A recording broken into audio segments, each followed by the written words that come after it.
Hey guys, welcome back. So we're doing another video on Taiwan. Of course, I wanted to mesh in a little bit of China on this one. We're doing a compare and contrast video. I wanted to just show you guys one interview. So we're gonna get into that and I'll give you my thoughts on this whole matter at the end. Today I'm here with Laura, best friend in the world, and Big Mike, my other best friend in the world, that's just recorded for us. What do you think about, let's say, quality of life in Taiwan? In Taiwan. Well, I love Taiwan. Yeah. I think that this is very comfortable city, very safe city, very clean. It's a perfect place to live. Mm-hmm. But there is one small minus that can really affect your quality of life. Tell us. For foreigner people who is not native speaker of English language, it's practically impossible to find work. For example, as you can hear, I have a tough Russian accent. So basically, if I'm looking for a job, I almost don't have any chances to find a job as a teacher for English language. Because no one wants their children to speak English with Russian accent. If you wanted to, let's say, live in China, Shanghai. So you pick Shanghai of all the other places. Why would you pick Shanghai? What's that? Well, actually, I don't have so much choices in China. It's Beijing or Shanghai. But Beijing has, air pollution, exactly. So this is the reason why I don't want to go to Beijing. Yeah, it was pretty bad when I went. For me, it's very important. As far as I know, Shanghai is much more international. It's like the financial center of China, so it has much more international corporations where I still can try to find any kind of job. Yeah, I was doing some research on Shanghai a little bit, and yeah, you can meet anyone from around the world there, and they have all kinds of like international shops and stores and stuff. Yeah, we're pro Shanghai, obviously, but we're also very much so pro Taipei. So I also like Taipei. I love Taipei. Probably when I will have $20 million on my bank account and I shouldn't work, so I will come back to Taiwan, to Taipei, and I will continue my life here. Yeah. Okay. Yeah. The quality of life in Taipei, it's hard to beat. It really is, and it's super safe here, of course, and super convenient. Do you feel it's safe? What do you think about the safety? It's very safe. In comparison to another Asian countries, it's very safe. For example, I think Taiwan with Singapore, similar. It's very safe. But for example, if you make comparison between Hong Kong and Taiwan, of course, we can see that Hong Kong is really not safe. In Hong Kong, in the evening, I cannot go run. In Taiwan, and the pollution there, I hear, is pretty bad. I guess that'll be it for this interview. Thank you, Laura. Appreciate it.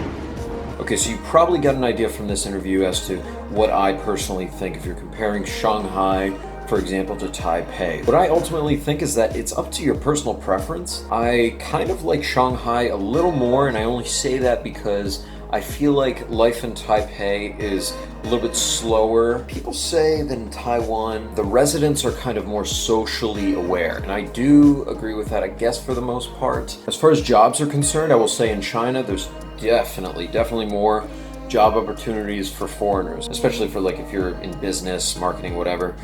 Shanghai is a good bet. A lot of people say the food in Taiwan is amazing.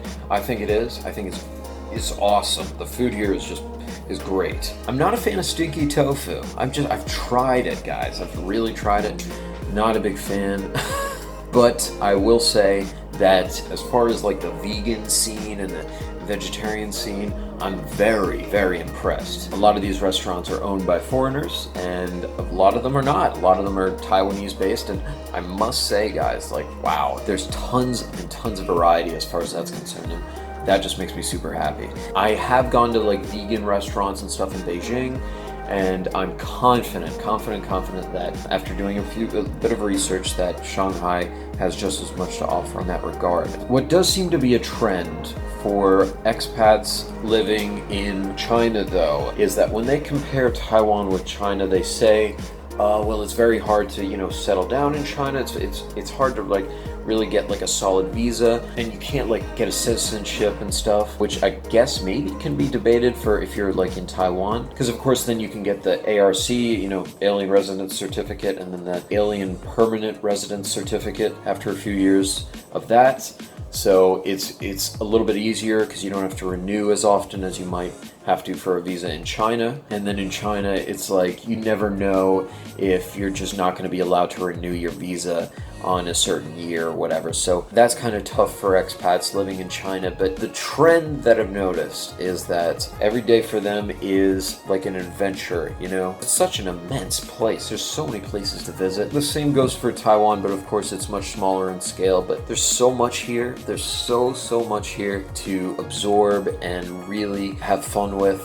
And I really appreciate that. I really think that's cool. I think that goes for any place, honestly. If you really just go out and put in the effort, you know, to explore. But as far as just the sheer size, of course, China takes the win in that regard. You know, you're gonna have your blocked internet and stuff in China, but I almost didn't mention this because, of course, you can use VPN, you know, the virtual private network. There are apps for this. It makes it very easy for anyone to just use it and then just get into the internet, use Google, Facebook, YouTube, the whole thing. But of course, VPNs can be on and off, so it can be kind of a hassle, I hear. Having said all that, I plan on actually going to Shanghai after my study here in Taiwan for 9 months, which is to say, I think early July, late June of next year, I'll be going to Shanghai and I'll start to work and stuff like that. We'll go on another adventure, guys, and just see what it's really about. And then, of course, I'll make another video on this topic once I really get a feel for Shanghai so I can have a little bit more to say. But after being in Taiwan for roughly 3 months and after having studied in Beijing, China for 6 weeks, where, of course, I also for a few days went to Inner Mongolia,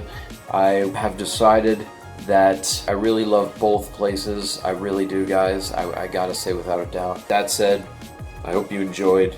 I'll see you in the next video.